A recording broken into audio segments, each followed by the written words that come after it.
عثمان صاحب کو کہ وہ تشریف لائیں اور اپنے اصلاحی بیان سے ہمارے دلوں کو منور فرمائیں۔ اس سے پہلے مدرسے میں حفظ کرنے والے طالب علم حافظ عبدالباسط بن ناصر خان، انہوں نے یہاں پہ الحمدللہ حفظ مکمل کیا۔ یہ پہلے بچے تھے الحمدللہ، نویں کے 10 بچے ہیں جنہوں نے یہاں پہ الحمدللہ حفظ مکمل کیا۔ عبدالباسط بن ناصر خان کا حفظ مکمل ہوا، محمد اذان بن ناصر خان کا ناظر مکمل ہوا۔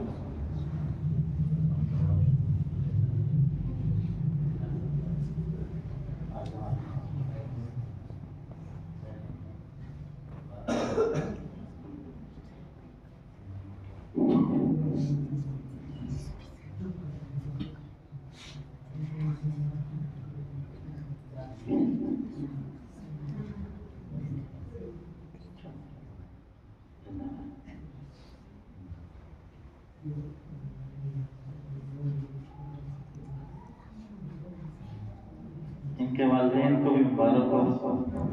حدیث شریف میں آتا ہے کہ حافظ قرآن اس کا ایسا مقام ہے کہ ایک روایت میں آتا ہے 10 بندے، ایک روایت میں آتا ہے 70 بندے اپنے خاندان کے کہ جن کے اوپر جہنم واجب ہو چکی ہوگی، اللہ تعالیٰ قرآن کی برکت سے ان کو جنت اس کو عطا فرمائے۔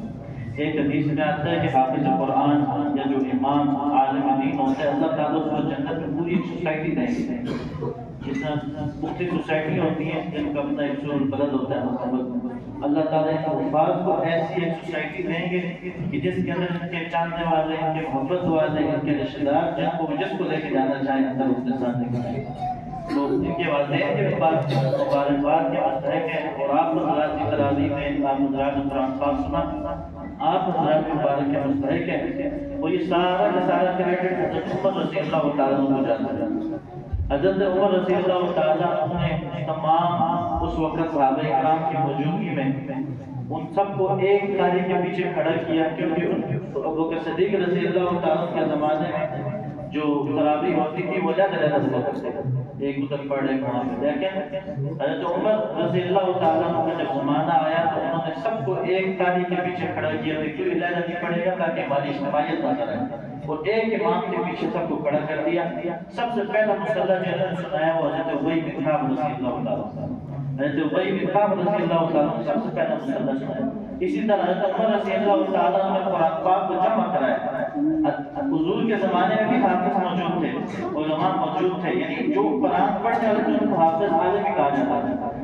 تو حافظ موجود تھے لیکن قرآن پاک کی طرح کتابی شکل میں نہیں تھا، کسی کے پاس گھڑی پہ لکھا ہوا ہوتا تھا، کسی کے پاس کاغذ پہ، کسی کے پاس پتے کے اوپر۔ تو جب حضرت ابوبکر صدیق رضی اللہ تعالیٰ کے زمانے میں چونکہ بڑی جنگیں ہوئی اور جب علماء اور حفاظ شہید ہوئے تو حضرت عمر رضی اللہ تعالیٰ نے ابوبکر صدیق سے فرمایا کہ حضرت کافی تعداد میں حفاظ اور علماء شہید ہو رہے ہیں، ایک کام کریں قرآن پاک کو ایک کتابی شکل میں لکھ دیتے ہیں کہ کہیں قرآن کا کوئی حصہ ضائع ہو جائے۔ بخاری شریف کی روایت ہے، ابوبکر صدیق نے فرمایا کہ میرے دل کو کشف نہیں ہو رہا کہ حضور نے یہ نہیں کہ ہم کیسے کریں۔ بہرحال قرآن پاک کو پھر تمام صحابہ کرام ابوبکر صدیق بھی اس پہ آمادہ ہو گئے، پھر قرآن پاک کو ایک کتابی شکل میں دی گئی۔ اسی طرح حضرت عمر رضی اللہ تعالیٰ کا کارنامہ یہ ہے کہ انہوں نے اپنے دور خلافت میں پورے گورنروں کو خط لکھا کہ بھی ہماری سلطنت میں، ہماری حکومت میں کتنے حفاظ پائے جاتے ہیں۔ آج سے کچھ سال پہلے امریکہ نے بھی یہ آخری یہ کیا تھا کہ پوری دنیا میں کتنے حافظ ہیں۔ میں نے شروع میں بتایا کہ 2007 انہوں نے کہا کہ 1,30,00,000 حافظ ہیں۔ 2007 ایک یہ شامل کرتے 1,30,00,000 ایک آدھا یہ بھی ہو گیا، یعنی 2007 سے لے کر اب تک کتنی کیا وقت گزر گیا تو تعداد کتنی ہوگی۔ حضرت عمر نے خط لکھا گورنروں کو کہ بھی کتنے حفاظ ہیں، کتنے حافظ ہیں، سارے حافظوں کو شمار کیا جائے۔ طبقات اقتصاد میں ہے، حضرت ابو موسیٰ اشعری رضی اللہ تعالیٰ عنہ فرماتے ہیں کہ پھر جب حضور نے حضرت عمر رضی اللہ تعالیٰ عنہ گورنروں کو خط لکھا تو ایک لسٹ آ گئی، پھر حضرت عمر رضی اللہ تعالیٰ عنہ ان گورنروں کا یہ حکم دیا کہ جتنے حفاظ کرام ہیں ان کا سالانہ وظیفہ 2,500 درہم ہے۔ یعنی حضرت عمر رضی اللہ تعالیٰ نے اپنے زمانے میں حافظوں کی تعداد جمع کی، ان کی مردم شماری کی، 2500 درہم ان کا سالانہ وظیفہ مقرر کیا کہ یہ حافظوں کا 2500 وظیفہ ہے۔ اور یہ درہم ہوتے ہیں، یہ تو پاکستانی 150 روپے بنتے ہیں، اس وقت جو درہم تھا وہ 3.5 ماشا کا ہوتا ہے۔ اگر اس زمانے میں اس کے حساب لگائیں تو یہ 1.5 کروڑ سپر بنتا ہے۔ حافظوں کی کتنی؟